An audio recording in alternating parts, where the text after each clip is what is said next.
Bismillahirrahmanirrahim. Assalamualaikum warahmatullahi wabarakatuh.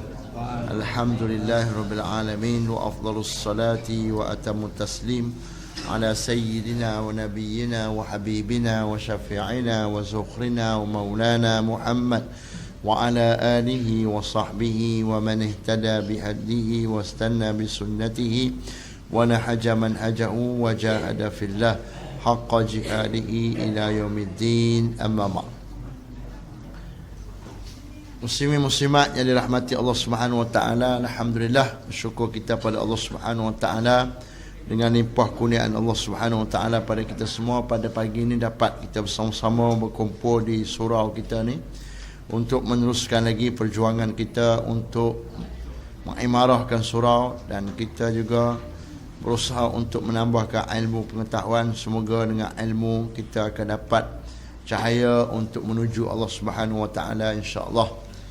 Dan kita pada hari ini berada pada 2 bulan Safar 1437 Hijrah, dan dalam bulan Safar ni ada hadis Nabi daripada an Abi Hurairah radhiyallahu anhu qala sami'tu Rasulullah sallallahu alaihi wasallam yaqul la udwa wala safara wala hammah, muttafaqun alaih. Hadis daripada Abi Hurairah bahwasanya Nabi sallallahu alaihi wasallam bersabda, tidak ada kecelakaan dan tidak ada penyakit safar dan tidak ada kerunsingan. Hadis ini diriwayatkan oleh Bukhari dan Muslim. Iaitu kita ni biasa bulan Safar ni, pada dulu saya waktu kecil-kecil tu, kalau ayam sakit ni bulan Safar lah. Kalau Kelantan dia sebut kena penyakit sapa, ataupun bahasa Kelantan hak lama tek sapa ni ayam ni. Ayam hak bewak kapuk tu dia jadi tu, depa pergi ambil dah apa burung punai, mandi burung punai, ambil ayak tu bagi minum kat ayam, sembuh lah.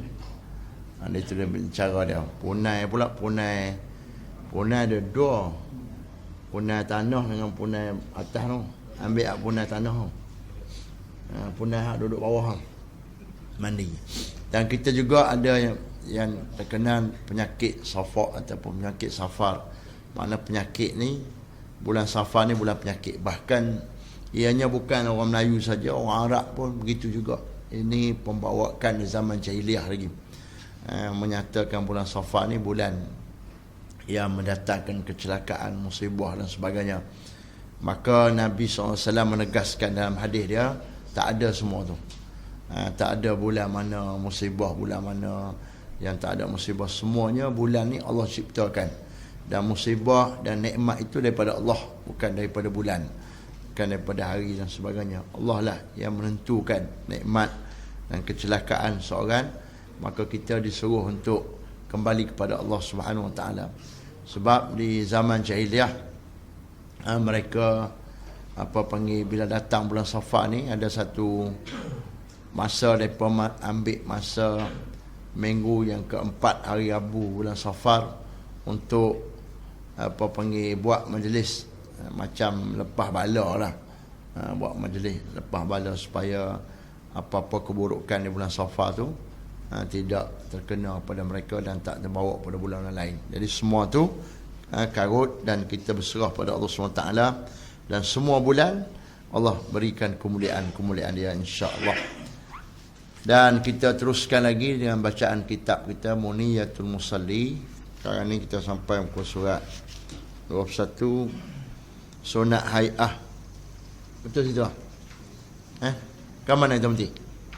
Yang saya punya ni Rumi. Sunat Hai'ah yang ke-6. Okey.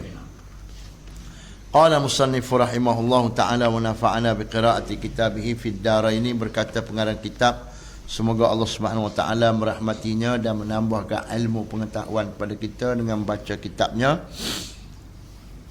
Sunat Hai'ah, sunat ab'ad, sunat Hai'ah. Ada dua dalam sembahyang. Sunat Hai'ah, sunat yang kalau kita terlupa buat, ataupun kalau kita tak buat, maka tidak disunatkan ganti dengan sujud sahwi. Kalau sunat ab'ad, disunatkan ganti dengan sujud sahwi. Tu dia beza lah tu ya. Sunat, dua-dua sunat.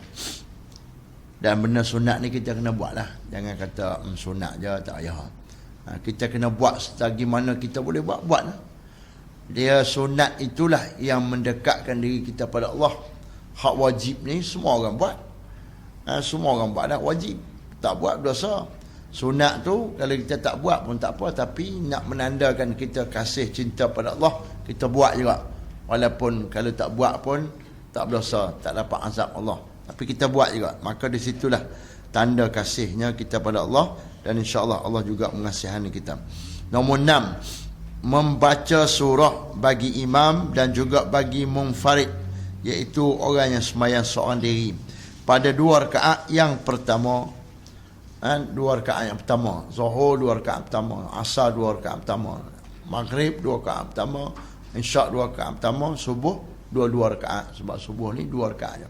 Maka sunat kita baca surah selepas daripada baca surah Al-Fatihah, kita baca surah lain. Sunat. Kalau kita tak baca pun tak apa. Dan termasuk sembahyang sunat, sunat juga kita baca surah. Bukan hanya baca Al-Fatihah saja. Sunat juga kita baca surah. Membaca surah bagi imam, kita sembahyang berjemaah, imam sahaja baca surah, kita dengar. Kita dengar. Dan kita dibolehkan baca surah jikalau kita tak dengar bacaan imam. Tak dengar bacaan imam. Mungkin mikrofon rosak ke apa, kita duduk jauh ke, tak dengar apa. Nak rokok tak boleh lagi imam baca surah. Duduk tunggu, boleh kita baca surah. Ataupun kita berzikir. Kerana kita tidak disunatkan baca surah kerana disuruh mendengar bacaan imam. Kita dengar bacaan imam kerana Al-Quran ni ialah pesanan-pesanan, nasihat, arahan dan sebagainya yang kita boleh ambil. Cuma kita orang Melayu ni walaupun dengar tak faham jugalah. Itulah kekurangan kita, nak macam mana. Sepatutnya bila imam baca surah, kita dengar dan kita memahami dengan baik apa yang dia baca, dan kita dapat manfaat dalam diri kita. Dan bagi orang yang sembahyang seorang diri pun sunat baca juga. Bukan baca Fatihah saja, sunat baca surah juga. Dipanjangkan pada sembahyang subuh. Subuh paling panjang sekali. Lebih kurang satu muka lah, satu muka lebih. Ataupun campur 2 rakaat tu satu lai. Ataupun satu lai lebih. Dia juzuk 29 tu, surah-surah Ar-Rahman, surah-surah apa panggil Al-Waqi'ah ke, sunat baca-baca yang tu pada sembahyang subuh. Tapi kita ni, di negara kita ni, subuh lah yang kena paling pendek sekali. Sebab nak kena keluar awak pergi kerja. Lebih-lebih lagi lah ni tol mahal, nak keluar awal lagi. Tak, sebelum pukul 4 lagi. Kadang-kadang tak sempat sembahyang. Jadi nak macam mana? Patutnya didahulukan sembahyang subuh tu daripada kerja. Maknanya kerja tu kalau lah tak dan sembahyang subuh, kena lewat ke kerja pukul 9 ke kerja. Tak, masuk pukul 9 ke. Jadi dan lah orang nak sembahyang Jumaat subuh. Sebab ramai orang yang tak dapat Jumaat sembahyang subuh kerana kalut nak pergi kerja. Termasuklah kalut nak hantar anak pergi sekolah. Tak tahulah. Dia buat pagi tu, pagi sangat menyebabkan kita tak dan. Kalau dia buat terus sembahyang subuh di sekolah, senang sikit. Kita hantar anak kita sebelum subuh ni. Tak? Ni dia subhanallah. Lebih-lebih lah ni. Kalau lah ni okey lagi lah. Pukul 5 subuh. 47 450 kan. Jadi dan lagi lah kita nak sembahyang subuh. Tu pun tak boleh baca panjang juga. Nak wirid lagi. Nak balik rumah lagi. Pukul 7 nak pergi hantar anak dah. Kalau nanti subuh pukul 6.30 6 suku, lagi kalau. Jadi nak macam mana? Patutnya subuh baca panjang sekali, paling panjang. Dikurangkan sedikit pada sembahyang zuhur. Zuhur nombor 2 panjang. Tapi zuhur ni janganlah orang buat panjang. Tak? Sebab dia bacaan makmum tak dengar. Jadi kalau baca panjang, imam ni baca apa atau panjang, tak? Orang duk tunggu nak rokok. Jadi biasanya orang baca pendek. Pendek. Tapi sebenarnya bila kita sembahyang Zuhur, kita berzikir ataupun kita baca jugalah. Kita tak lengap baca imam. Kita berzikir ke, kita baca surah juga ke, supaya dapat panggil pahala dalam kita menunggu imam. Dikurangkan sedikit pada sembahyang Zuhur, sederhana pada sembahyang Asar dan Isya', dan dipendekkan pada sembahyang Maghrib. Maghrib ni apa dia pendek? Hak belakang-belakang hayat lazim. Hak tu je Maghrib. Jangan Maghrib pi satu live pula. Maghrib ni pendek. Satu, kerana waktu dia pendek antara Maghrib dengan Isya'. Yang kedua, kerana waktu Maghrib waktu sibuk, waktu kesibukan. Banyak benda-benda yang perlu diselesaikan. Maka sembahyang Maghrib ni dipendekkan. Dan dibaca surah sejadah sunat. Baca surah sejadah Alif Lam Mim sejadah pada subuh hari Jumaat. Pada subuh hari Jumaat. Dan juga surah Ad-Dahri, hal ata 'alal insan minal dahri lam yakun syai'an madhkura. Baca tu pada sembahyang subuh hari Jumaat sunat. Kalau kita tak baca sah juga sembahyang, tak ada masalah. Tapi sunat baca kerana Nabi selalu baca yang tu dalam solat subuh pada hari Jumaat. Dan dua surah itu menceritakan tentang syurga, tentang neraka. Surah Ad-Dahri ataupun Al-Insan menceritakan kita tentang syurga. Banyak sifat-sifat ahli syurga, nikmat-nikmat syurga dan sebagainya. Surah Sejadah menceritakan tentang kejadian kita, menceritakan kejadian langit bumi, menceritakan tentang Al-Quran dan hari akhirat, termasuklah syurga neraka. Dan dia mengajak kita untuk berqiyamul lail. Itu dalam surah Sejadah. Maka dua-dua tu surah yang kita baca pada subuh hari Jumaat. Subuh hari Jumaat. Alhamdulillah di negara kita memang baca. Sehingga kita ni pelik kalau sembahyang subuh tak baca. Tak baca hari ni. Cik Imam lupa kot. Sebab memang orang duk baca. Disuruh masjid surah dan sebagainya. Maka disunatkan kita baca. Dan sunat kalau kita sembahyang seorang diri pun baca yang tu juga. Dua surah tu pada sembahyang subuh pada hari Jumaat. InsyaAllah. Nombor 7. Mengucap takbir intiqalat. Takbir intiqalat, takbir untuk berpindah ataupun mengubah satu rukun kepada satu rukun. Itu disebut sebagai takbir intiqalat. Nak ubah satu rukun kepada rukun yang lain. Maka ada lima kali takbir. Satu kali itu sami Allah liman hamidah. Waktu kita takbiratul ihram tu tak termasuklah. Hak tu wajib. Waktu nak rokok itu i'tidal bukan takbir. Lepas tu nak sujud, bangkit daripada sujud balik, dan nak naik untuk meneruskan rakaat yang seterusnya. Ada 5 kali takbir al-intiqalat.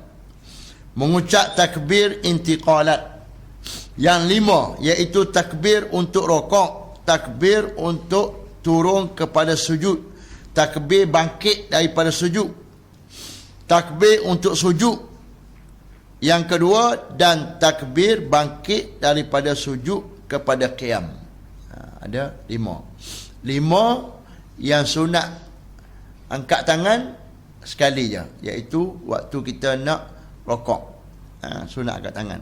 Dan sunat angkat tangan juga waktu kita bangkit daripada rakaat kedua selepas baca tasyahud awal untuk terus rakaat ketiga. Itu sunat angkat tangan.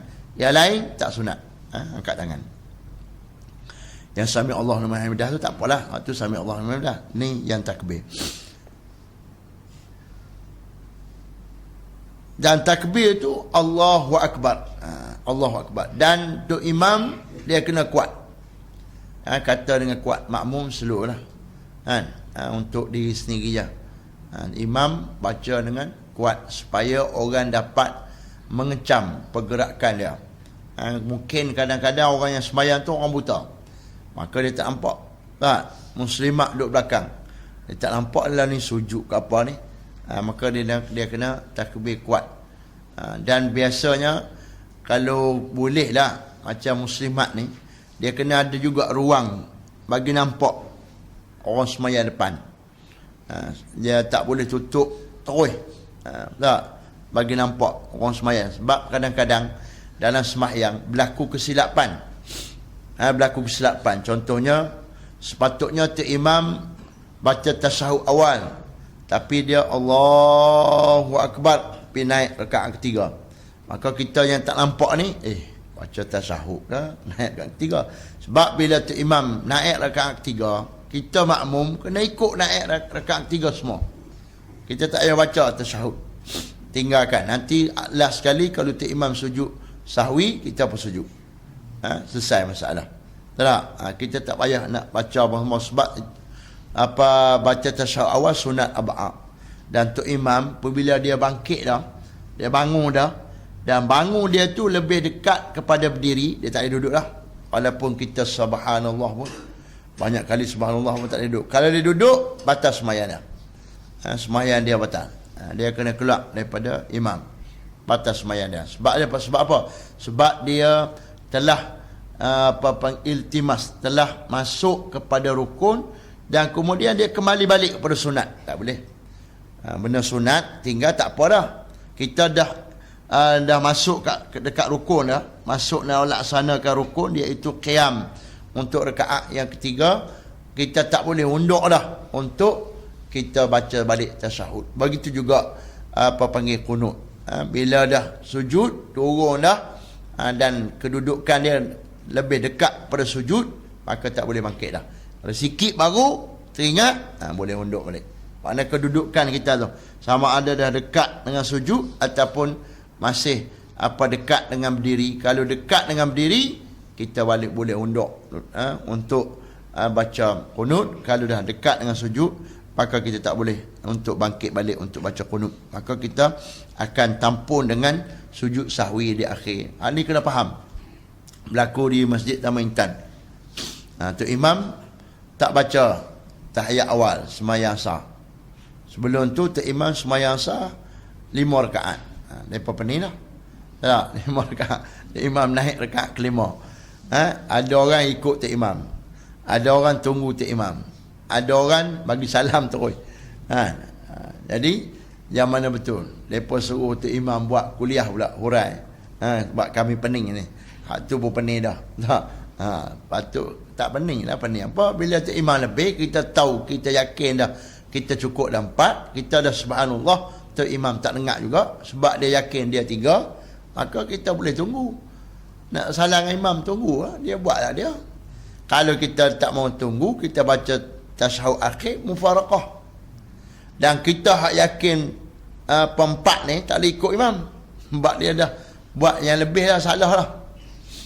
Dia buat salah. Kalau kita sama-sama tak yakin, kita tambah juga. Sebab apa?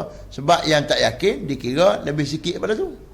Kita tak yakin 3 ke 4 ke 3 ke 4, kira 3, kita sama dengan imam, ikut dia.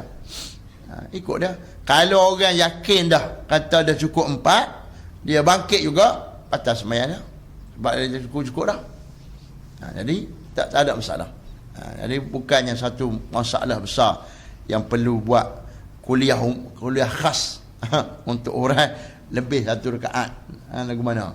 Begitu juga tasyahud awal. Imam bangkit pergi. Maka bila imam bangkit, ada orang baca tasyahud. Baca tak sampai habis. Kemudian dia pun ligang imam. Kalau dia baca tasyahud menyebabkan dia tertinggal 3 rukun besar daripada imam, maka batal Jumaah dia. Tak, maknanya imam bangkit, imam baca Fatihah. Kalau imam rokok, dia tak bangkit lagi, maka batal lah. Dia punya panggil Jumaah dia. Tak sah Jumaah kecuali dia niat mufaraqah. Okey.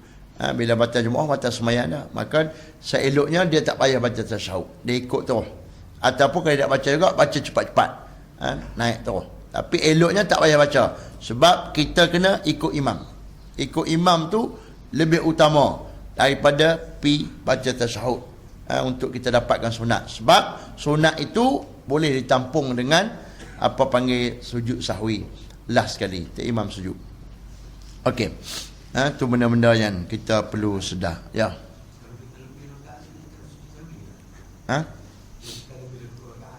Sujud. Sujud kerana kita buat satu benda yang sepatutnya tak buat dalam sembahyang. Kalau tinggal rukun, dia tak ada sujud sahwi, dia kena kembali pada rukun tu. Kalau kita lebih ni, makna kita buat sesuatu yang sepatutnya kita tak buat, maka kita boleh sujud sahwi juga. Ada sebahagian yang menyatakan tak payah sujud sahwi. Mana?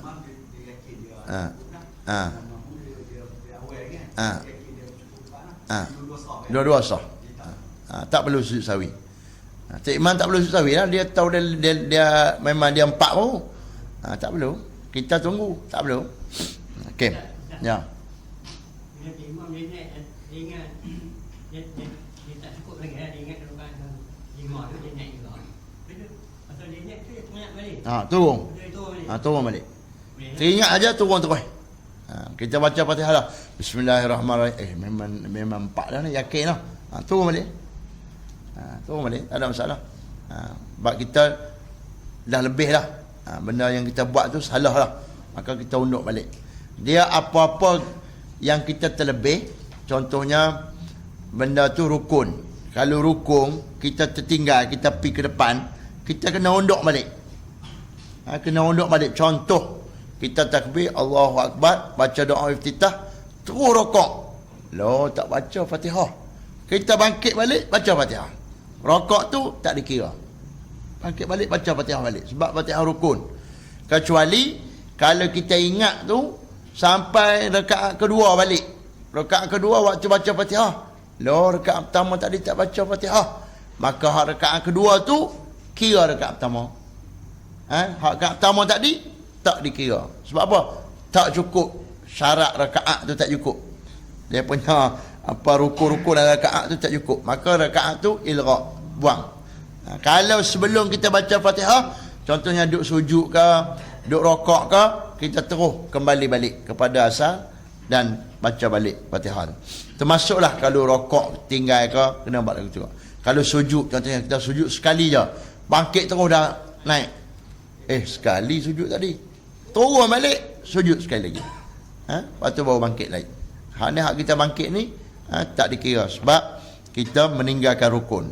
Berbeza dengan kita meninggalkan sunat. Sunat kita tak boleh unduk balik lah, kita kena terus je. Kalau sunat abad boleh kita ganti dengan sujud sahwi. Kalau sunat biasa tak payah ganti apa-apa, rugi pahala je lah. Sebab kita tak hati-hati. Lain kali berhati-hati. Habis tu takbir intiqalat. Nombor 8, mengangkat kedua tangan sebagaimana pada takbiratul ihram, tak kala hendak rukuk dan tak kala bangkit dari rukuk kepada iktidal. Permulaan mengangkat tangan itu bersama-sama dengan mengangkat kepalanya. Pergerakan lah. Kalau daripada iktidal, angkat kepala tu, terus angkat tangan.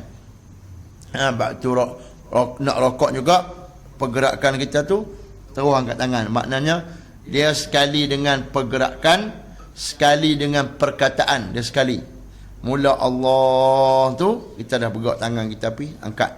Sampailah bar, tangan kita pun sampai balik tempat yang kita nak letak tu. Kalau sujud, kalau turun rokok, dilutuplah tangan tu.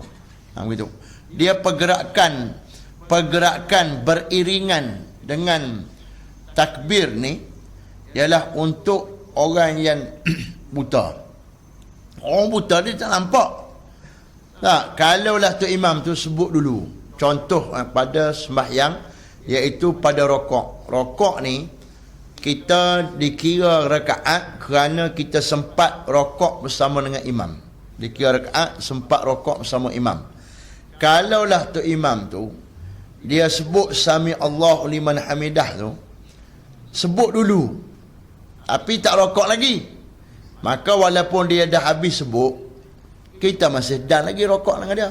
Sebab dia sebut dulu, lepas tu baru dia nak bergerak. Ataupun yang kedua, dia bergerak habis dah baru sebut. Ini menyebabkan kalau orang pergi masuk nak semayang, dia duduk dengar suara saja, Nak habaq kata dia dan rakaat ke tak? Dia dan ke tak? Maka dia nak hukum macam mana? Hukum dengan suara tu imam tu lah. Sebab kita kalau ada duduk belakang, mana nampak tu imam dia bergerak tak bergerak apa semua lagi. Tak? Maka kita hukum dengan suara. Maka suara dia sami Allah. Bila dia sebut sami tu, maknanya kita tak dan lah tu. Kalau kita rokok tu, dia tak sebut apa lagi. Dan lagi. Dalam sekadar kita sebut subhana rabbiyal azim wa bihamdih ataupun subhanallah, sekadar itu kita dan lagi sebut, maka dikira rakaat. Situ kira rakaat. Kalau kita ragu dan ke tak dan, kita dikira tak dan. Maka kita kena tambah satu rakaat last sekali. Last sekali. Dia tak boleh ligan semayang. Setengah orang dia semayang, dia ligan untuk imam. Dia tinggal satu rakaat, dia main rakaat kedua, dia ligan. Dan nasib baik sempat dan juga. Habis apa panggil, apa salam sekali dengan imam. Itu tak boleh. Makan boleh ligan. Semayang, kalau main lambat, memang kena tambah. Tak boleh ligan. Setengah orang ada. Dia takbir ingat ke dia semayang seorang. Dia takbir mula-mula ni, dia rokok, dia sujud rumah. Last kali bila sambung dengan tok imam, dia pun ikut tok imam. Macam mana tahu lah. Tu kadang-kadang berlaku tu. Nombor 8, mengangkat kedua tangan sebagaimana pada takbiratul ihram. Mengangkat. Tak kala hendak rokok, Allahu akbar, nak rokok. Dan tak kala bangkit dari rokok kepada iktidah, sami Allahu liman hamidah. Permulaan mengangkat tangan itu bersama-sama dengan mengangkat kepalanya, iaitu waktu dia nak iktidal tu. Maknanya dia angkat tangan daripada lutut tu, bergerak dah. Bukan beri tegak sampai dia berdiri baru dia dah angkat tangan dah. Mana dia pergerakan tangan tu sekali dia bergerak kepala tu mai dah. Naik. Untuk dia angkat tangan dan terus letak di apa panggil, lepaskan untuk kita seterusnya sujud. Tuan-tuan rahmati Allah Subhanahu wa taala. Dalam kita mengangkat tangan juga, kita disuruh angkat tangan macam ni. Hazwal mankibai, lepas tu dekat dengan telinga, lebih kurang macam itulah. Tak, bukan kena sentuh telinga. Macam tu keadaan tangan kita. Maka keadaan tangan macam ni membolehkan kita dapat pahala sunat. Kalau lagu ni sah semayang, tak dapat pahala sunat. Setengah orang dia sami Allah Muhammadah tu sekat ni ya. Dia kena sekat ni. Macam exercise sikit, memang payah kadang-kadang. Dia jadi macam tak selesa kalau tak biasa buat tak. Sampai sini. Biasa orang sini saja. Tak? Sini saja. Maya dia sah, tapi angkat tangan dia tu tak dapat pahala sunat. Kan sini nombor 8 ni, sunat mengangkat tangan. Jadi mengangkat tangan yang sunat tu, mengangkat tangan lagu ni lah. Kalau mengangkat tangan taruh ni, tak dapat apa lah. Cuma tidaklah batas semayang dia tu. Sebab bukan satu pergerakan yang berturut-turut 3 kali buat. Dan dia pun pergerakan tu asalnya pergerakan yang dibolehkan dalam semayang, bahkan disunatkan. Cuma dia lakukan dalam keadaan yang kurang tepat. Maka dia kena baiki, naik balik. Okey. Nombor 9, mengangkat kedua tangan tak kala bangkit daripada tasyahud awal. Pada tasyahud awal dia angkat kedua tangan dia kepada qiyam. Daripada tasyahud awal nak naik untuk qiyam, sunat kita angkat tangan. Lagu tu juga. Sunat angkat tangan, lagu tu juga. Rakaat lain, rakaat pertama nak pi rakaat kedua, rakaat ketiga nak pi rakaat keempat, tak sunat angkat tangan. Bangkit saja daripada bawah ni sujud kita ni, Allahu akbar, tak sunat angkat tangan. Dan kalau kita angkat tangan, tak batalkan sembahyang kita. Sebab dalam mazhab Hanafi sunat. Mazhab Syafi'i tak sunat angkat tangan waktu rakaat lain. Rakaat kedua selepas baca apa panggil tasyahud awal sahaja yang sunat kita angkat tangan untuk kita bangkit tegak untuk kita teruskan rakaat yang seterusnya.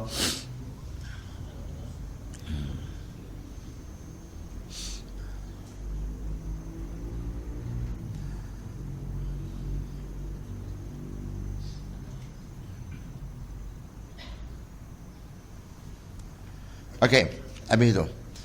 Nombor 10, mengucap tasbih. Tasbih, mana tasbihnya? Subhana. Subhana, tasbih tu sabbaha. Tasbih tu sin bahal, kita ambil tu tambah ta depan dari tasbih. Tasbih ni nama kepada ucapan subhanallah, ataupun sini subhana rabbiyal azimi wa bihamdih. 3 kali dalam rukuk. Imam waktu sembahyang berjemaah, dia seelok-eloknya baca 3 kali saja, jangan lebih. Setengah orang bila dia sembahyang jemaah, dia jadi imam tu, dia baca panjang. Subhanallah ni, subhana rabbiyal azim ke subhana rabbiyal a'la lah, biasa waktu sujud tu dia panjangkan sujud. Makruh. Tak boleh. Dia kena baca 3 kali je. Kalau kita sembahyang bersendirian, baru boleh panjang. Kalau kita jadi imam, pendekkan, ringankan sembahyang tu. Sebab terutama sujud. Sebab sujud ni, ialah kita kadang-kadang boleh sujud lama. Ada orang tak boleh sujud lama.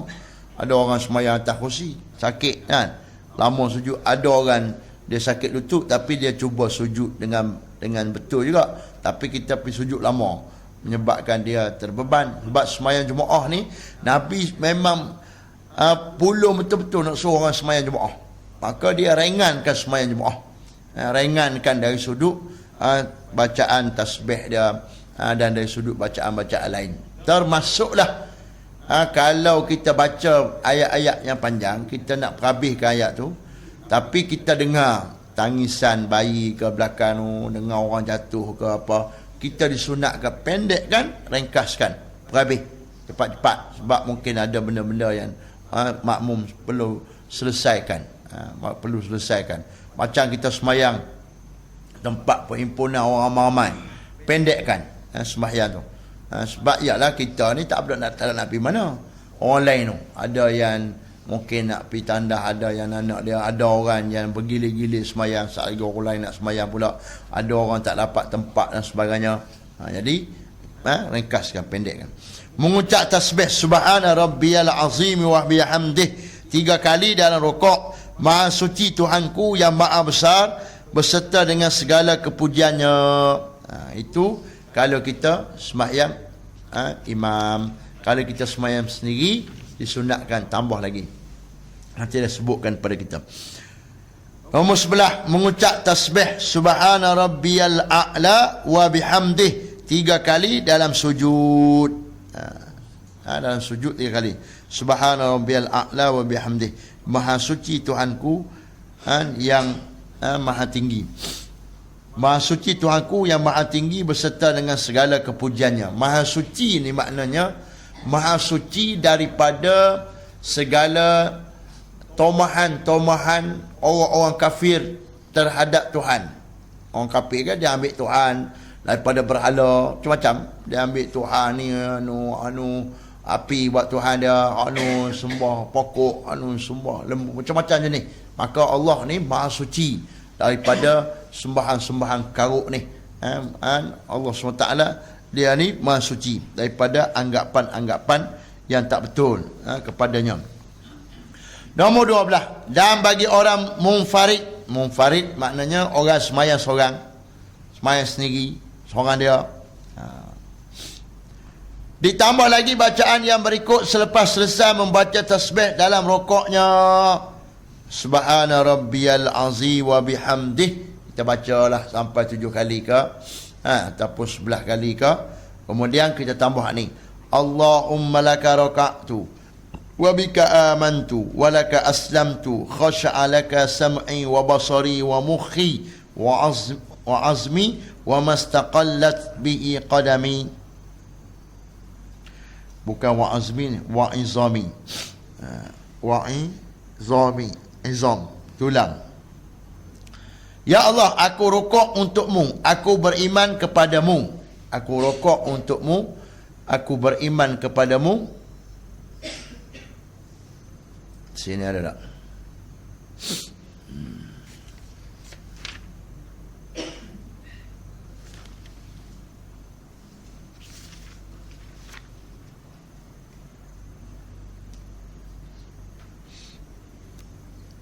Ada. Ada.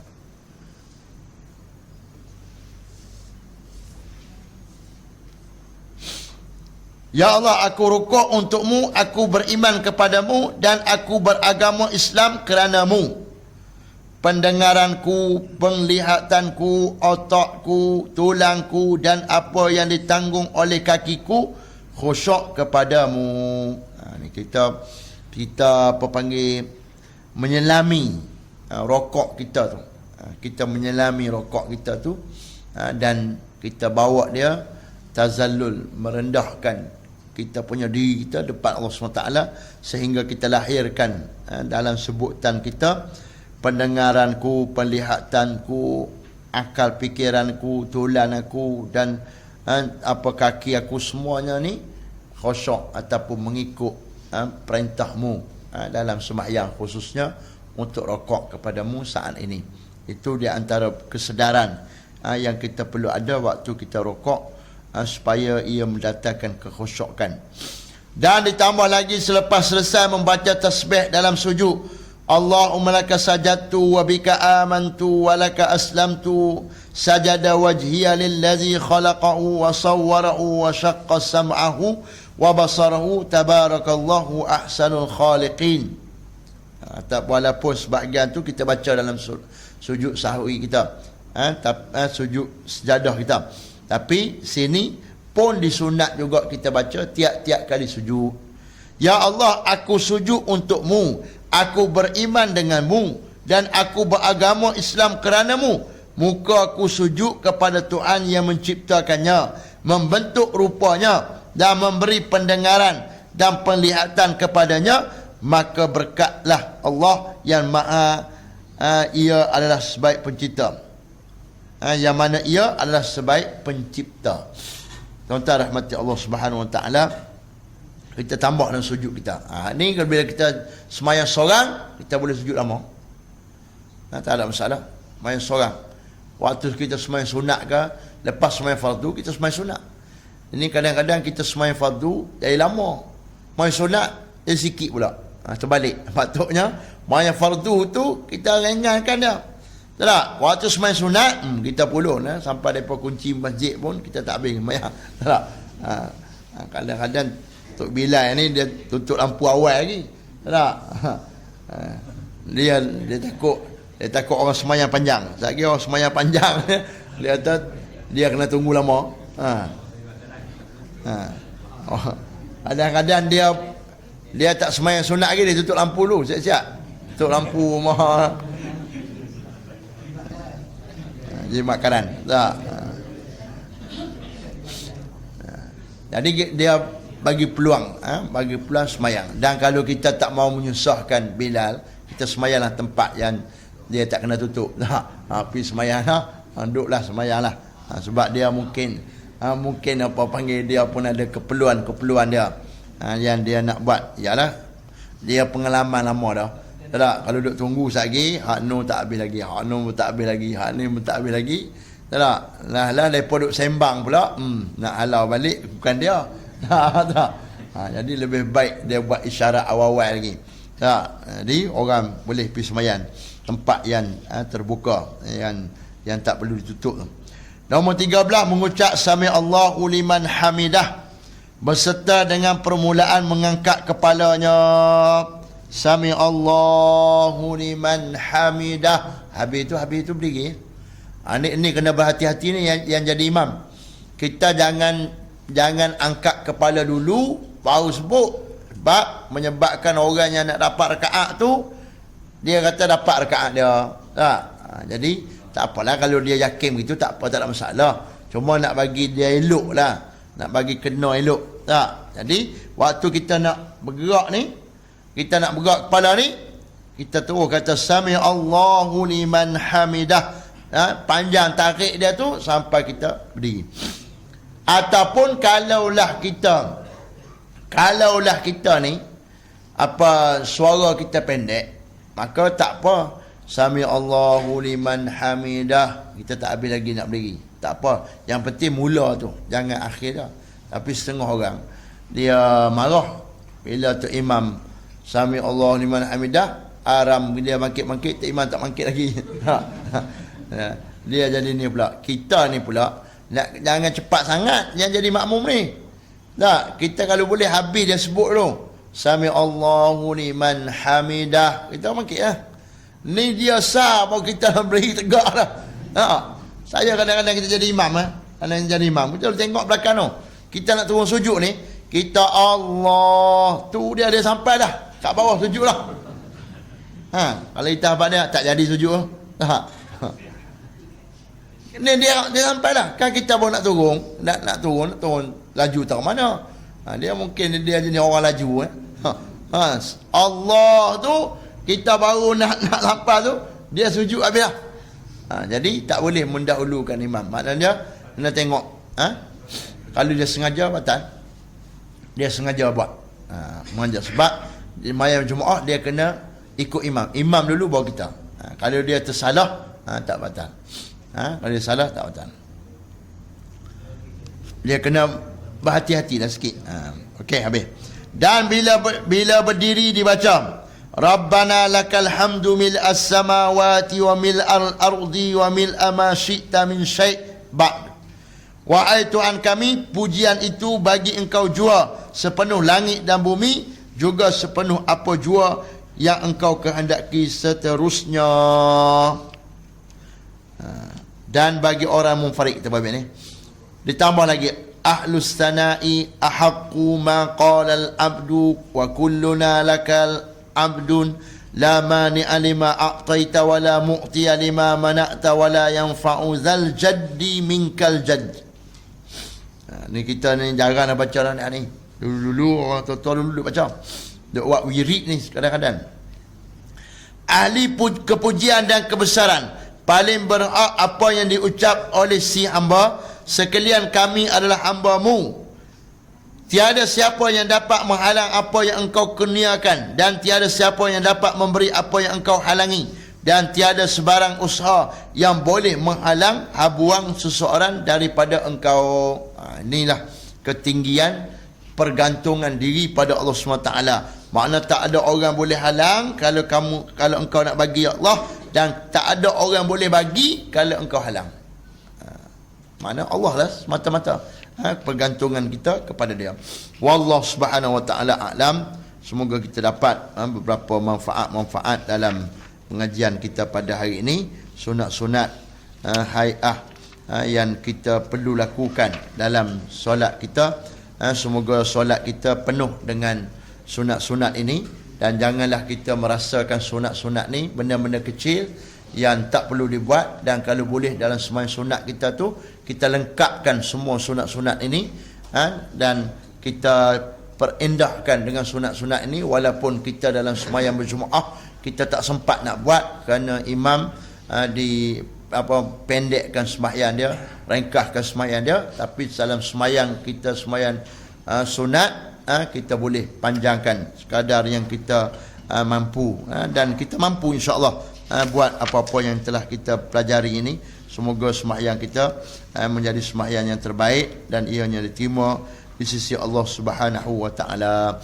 Dia sebenarnya sembahyang ni kita mengadu pada Allah. Kita sedang bercakap dengan Allah SWT, seolah-olah begitulah kita mengadu. Maka bila kita nak mengadu ni, kita mengadu banyak-banyak lah. Hak ni, takkan nak mengadu sikit je, rugi ya. Tak? Jadi kita kumpulkan bacaan-bacaan, dan sebahagian bacaan-bacaan dalam benda-benda sunat ni, doa-doa kita. Dia bukan bacaan biasa, doa. Puji Allah, lepas tu doa. Puji Allah, doa. Doa untuk kita perlu doa. Dan doa di luar semayang, kita doa. Doa dalam semayang, lagi power. Kita duduk semayang, doa, tak? Dengan bacaan-bacaan yang ada bersambung sanad dia sampai Nabi SAW. Maka kenapa kita tak buat? Aqulu qali hadza astaghfirullahalazim li wa lakum. Wassalamualaikum warahmatullahi wabarakatuh. A'udzu billahi minasyaitonir rajim. Bismillahirrahmanirrahim. Alhamdulillahirabbil alamin wassalatu wassalamu ala rasulil amin wa ala alihi washabbihi ajma'in. Ya Allah, Tuhan kami, ampunkanlah dosa kami ya Allah. Ampunkanlah dosa kedua bapa kami, ampunkanlah dosa datuk nenek kami daripada kalangan mereka beriman padamu ya Allah. Ya Allah, ya Tuhan kami mohon padamu ya Allah, sembuhkanlah penyakit kami, sembuhkanlah penyakit mereka sakit di kalangan kami, di kalangan ahli keluarga kami, jiran-jiran kami, sahabat anak kami seluruhnya. Ya Allah, ya Tuhan kami mohon padamu ya Allah, murahkanlah rezeki kami ya Allah. Kami berdoa waktu duha ya Allah, jika rezeki kami berada di langit turunkanlah, berada di bumi keluarkanlah, jauh dekatkanlah, sedikit perbanyakkanlah, susah engkau permudahkanlah, dan jika ianya haram maka sucikanlah ia dengan keberkatan waktu duhamu, kecantikanmu, keagunganmu, kekuasaanmu, qudrahmu, iradahmu ya Allah. Ya Allah, kurniakanlah pada kami apa yang telah kau kurnia pada mereka sebelum kami ya Allah. Ya Allah Tuhan kami mohon padamu ya Allah, selamatkanlah umat Islam dan selamatkanlah agama Islam daripada orang kafir, Yahudi, Nasrani dan kuncu-kuncu mereka serta orang munafik yang merancang untuk menghancurkan agamamu dan membunuh umat-umat Nabi Muhammad SAW. Ya Allah Tuhan kami, selamatkanlah mereka semua ya Allah, dan selamatkanlah kami, dan selamatkanlah kami di Malaysia ini dengan berbagai-bagai jenayah, dengan berbagai-bagai maksiat, dan juga dengan kempen-kempen ke arah kemaksiatan yang semakin hebat, termasuklah peralatan-peralatan moden yang membimbangkan kami, menyebabkan keturunan kami, ahli keluarga kami leka daripada sembahyang, daripada mentaatimu ya Allah. Rabbana atina fid dunya hasanah fil akhirati hasanah wa qina adzabannar. Wa sallallahu ala Muhammad wa ala alihi washabbihi wasallam. Walhamdulillahirabbil alamin. Taqabbalallahu minna minkum taqabbal ya.